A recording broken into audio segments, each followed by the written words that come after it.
As you can see in the thumbnail, I was picked up in the ambulance, and I wanted to talk about this experience.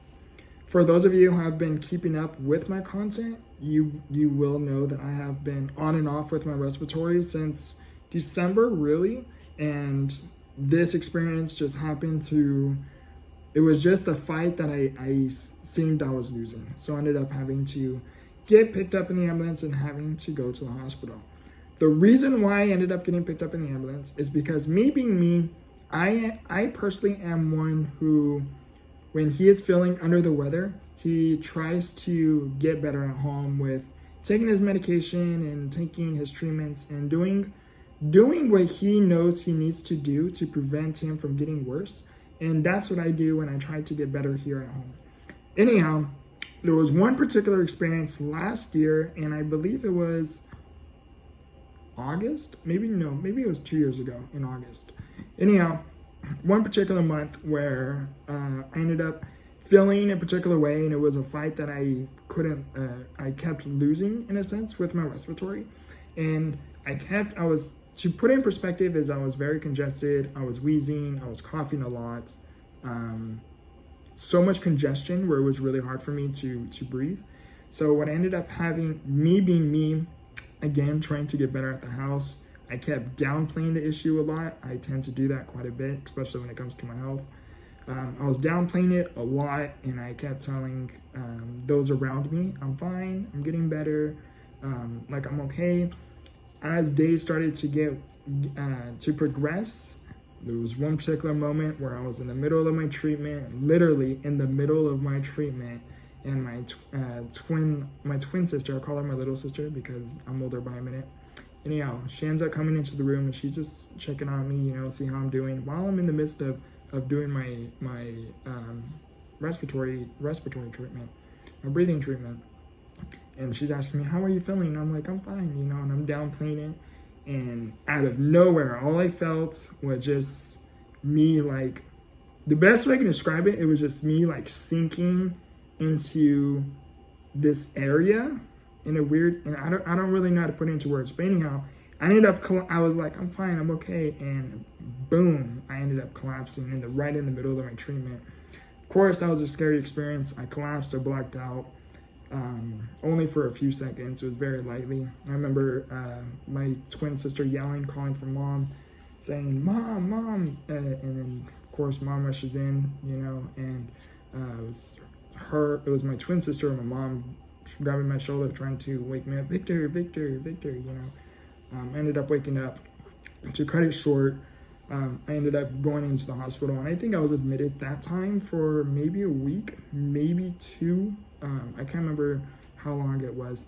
But anyhow, so the reason why I mentioned this particular experience is because how I mentioned earlier is I have been on and off with my respiratory for a while, to say the least. And me being me, I like to, again, downplay it quite a bit. I don't like to really go to the hospital, especially if I feel like I can get better here at home. So me being me, I was feeling under the weather. In this particular moment now, which is current, I was wheezing, coughing, hacking, taking my medication, doing my treatments, and again, me being me, trying to downplay it, I kept telling myself that I'm okay, and I kept telling those around me, I'm okay, I'm getting better, I'm fine. And as days started to progress more and more, then I really started to feel worse, and I started to ask myself certain questions like, Vic, are you really downplaying this? Are you really okay?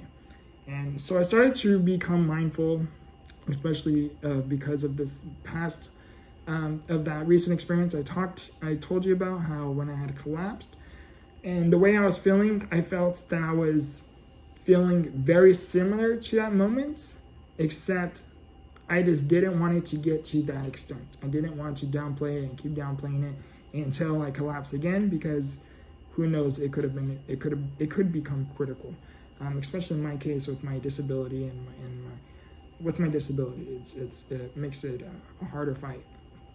Anyhow, so because I had that experience where I was able to reflect from that past experience when I had collapsed, the way I was feeling, I felt to myself, Vic, if you keep downplaying this, you potentially may collapse again, because I felt very similar to how I had felt with that experience. So I ended up telling Mom, I think I have to go to the hospital. And she knows when I mention those words, I think I have to go to the hospital, she knows I am feeling a particular way, basically saying I am not doing too well. And so me feeling the way I was feeling, ended up calling the ambulance. Fortunately too, for this experience, and I will mention this, is I was able to cough up a lot, which is very uncommon for me to cough up as much phlegm as I had, because it is, again, very uncommon. So I was very fortunate for that too, which did relieve a lot of my congestion and help with my breathing. So cut it short, long story short, I was feeling sick. Ambulance came, picked me up. Me, from all of my dozens hospitalizations, more so in this particular sense, excuse me, more so with this particular sense with my respiratory, with my having pneumonia, collapsed lungs, being admitted, having ICU, hospitalization and admissions. Me having all of those experiences, I do have more or less of a sense of the process, or in a sense, or what to expect, what to anticipate, you know? So I ended up getting, as soon as I got picked up, I already knew I was going to be admitted just because of how I was feeling. I ended up going to the hospital. Of course, they did admit me. I was in the hospital I got picked up that Friday and I got released that Monday. And I was feeling really good. I was feeling a lot better when I had got discharged. Anyhow, I ended up, was home for a few days. So I got discharged that Monday and I came back that Friday. I ended up coming home and I just had a relapse. I was keeping up with what I needed to keep up with my medications and my treatments. I was doing what I was supposed to, and I just ended up having a relapse, which again isn't uncommon. It has happened before, and it just didn't come to me as a surprise. You know, it's expected. You know, it happens. So I ended up having a relapse after I got discharged. When I got picked up again from the ambulance, I was feeling, I was feeling a lot worse, and I ended up, me being picked up, I already knew again I was going to be admitted, this time having a longer stay because of how I was feeling. So I ended up getting picked up by the ambulance. They took me to the hospital. Cut it short. This experience had sucked too. The reason why, and I will mention this, and I will try to upload a picture. I will try to upload a picture. Sometimes it's just harder for me to upload a picture in my videos. But anyhow, I ended up going to the hospital. This experience sucked. The reason why is because me having my recent hospitalization, like prior to like a few days, you know, my veins are already not the greatest. And so I'm already bruised up. Certain areas, they cannot repoke and get an IV because that spot is still fresh in a sense. Anyhow, to cut it short, when I was in the hospital, they had a very, very hard time finding an IV. I am a very hard stick when it comes to getting IVs. When it comes to needles in general, I'm a hard stick. I'm a hard poke, meaning it's hard for the medical professionals to find a vein, and for me. So anyhow, they had a very hard time. I think it took them like 4 tries to get an IV, and where the IV was at was in a horrible spot. It was in the worst spot, which is in the fold of your crease of your arm. So I couldn't bend my arm because it would hurt. It was in a really, really bad spot. I couldn't even access my phone to put that in perspective. Excuse me. Anyhow, ended up me being back in the hospital. They ended up taking x-rays. My x-rays turned out to be a lot worse, which I already knew they were going to be. My x-rays turned out to be a lot worse. They ended up admitting me, or the doctor says, we're going to admit you. When I was admitted, or in the process of getting admitted, I ended up getting a CT scan to get a further look as to what it is I have. Me, again, from my past experiences, I already knew I had a pneumonia and potentially a collapsed lung. Then I ended up going to the CT scan. To cut it short, in the process of me going into the CT scan and out, that process, IV happened to go bad. My arm happened to swell up because the IV fluids, when I missed a step. When I was in the CT scan, they ended up putting a dye into my IV, because as I would do the CT scan, the picture would come out a lot clearer and a lot better, and it would show a much clearer picture as to what it is I have.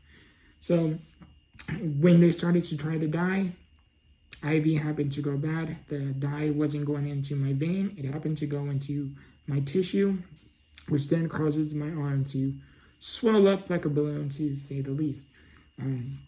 During that experience, again, because of all of my past hospitalization experiences, I know more or less what to expect, and I know more or less when something feels a particular way, I know more or less what's the reasoning behind it. As the dye started to go in, it started to sting. Now, my first original thought was, okay, Vic, your IV is fresh, so there's it's very slim to none that your IV is already going bad, because it's fresh, it's new, it hasn't even been 24 hours yet. As I started to put the dye in, again, from my past experiences, my original first thought was some medications that go through your IV will sting. That was my first original thought. Whatever it is they're giving me stings, it's fine, no big deal. That was my first thought. As a few seconds happened to go by, I want to say maybe like 5 to 10 seconds. In a moment like that, it can feel longer. As the moment started to go by, I was like, there is no way it's the medication, because then I started to feel my arm to swell up. That's when I said, hey, I mentioned it out loud. Hey, I think my IV is going bad. Of course, I said it a little bit differently. Hey, try to get the crew's attention, because I'm in the CT scan. They're in the room behind me, because I'm in a room full of radiation. So I get their attention. They come out. Of course, they check, and they're like, yep, your IV went bad. I had already assumed that, again, from past experiences. So, long story short, again, I keep saying long story short, and I'm telling you practically almost everything. To cut it short, ended up going back into the ER, because I am not admitted into a room yet. Ended up going to the ER. Now what they have to do is, of course, take out the IV. Then they have to find a new one. And that took about, I want to say 3 more tries, maybe 4. So this time, it took about 7 to 8 pokes for them to find an IV as soon as I got there, which, of course, sucks. Anyhow, they ended up finding a good IV. Again, not in a good place. It was in a place where it was uncomfortable for me to access my phone. So this entire hospital experience, when I was in there, I couldn't usually do what I usually do, which is update my tias. Hey, this is what's going on. This is how I'm feeling, because I keep them updated with my health and stuff in our group chats. So anyhow, I couldn't do that, so my mom had to do that all for me. So she's updating her sisters and everything. So during this entire hospitalization experience, I couldn't, people were reaching out to me, because of course they heard that I was in the hospital. They heard I was in the hospital. I couldn't reply to anyone. If I did, it was really, really hard to, and it was challenging. It was difficult. So all I could do is it's very hard and difficult, to say the least. So I really couldn't get back to anyone. Anyhow, so this entire experience, I was in the hospital for like almost a week. I think it was like 6 days. I was in the hospital this time, and yeah. Oh, and then my IV happened to go bad again while I was in the hospital. I want to say maybe like the 3rd day, maybe the 4th day. My IV happened to go bad. Of course, they have to repoke me and find another vein.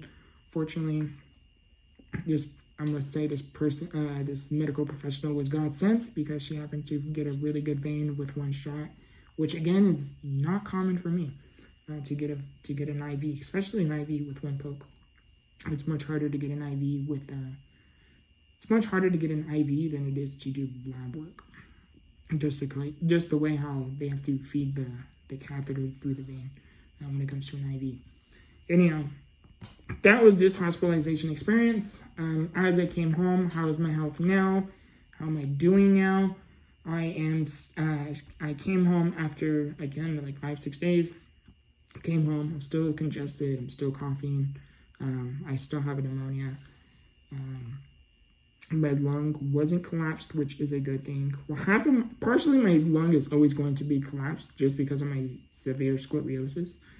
So when I say collapsed, I mean more collapsed than it already is because of my severe scoliosis.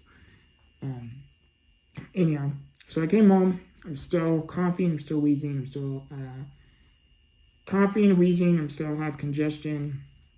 That's why during this video I was clearing my throat a little bit. I still have congestion. I'm still bringing up stuff, trying to at least start taking my treatments. Oh, and then I started to take my treatments here at home, keeping up with what I know I need to help with my respiratory. Started doing that. My machine ended up going bad. I had it for several years, so it is, again, doesn't come as a surprise because it is old. And the machine ended up going bad, so now currently we're in the process of trying to get a new one, pretty much like ASAP, because when it comes to me feeling the way I'm feeling, when I don't have access to this equipment, this particular respiratory equipment, it makes it harder for me to overcome, especially without that assistance. You know what I mean?